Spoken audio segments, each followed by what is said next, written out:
வாழ்க்கை இரண்டாவது வாய்ப்பை வழங்கும்னு எதிர்பார்க்காதீங்க. அது நிச்சயம் இல்லாதது.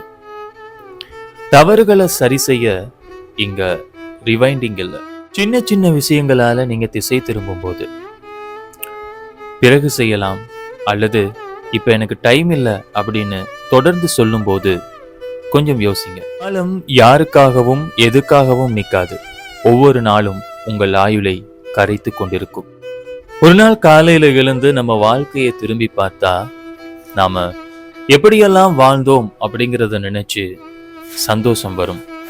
இல்லைன்னா வாழ்க்கையில நம்மளால செய்ய முடியாம போன விஷயங்களை யோசிச்சு அழுக வரும். இப்போதும் எப்போதும் வாழ்க்கைய மழுங்கடிக்க விடாதீங்க. நல்ல நாள் வரும் அப்படின்னு காத்திருந்து காத்திருந்து இன்றைய நாளை வீணடிக்காதீர்கள்.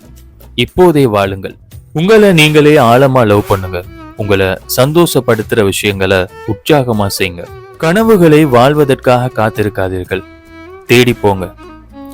நாளைய நாளை பற்றி யோசித்து யோசித்து மகிழ்ச்சியை தொலைக்காதீர்கள். இது நம்ம வாழ்க்கை, நம்ம மட்டும்தான் வாழ போறோம். ஸோ நமக்கு பிடிச்ச மாதிரி அட்டகாசமா அழகா வாழ்ந்துட்டு போவோம்.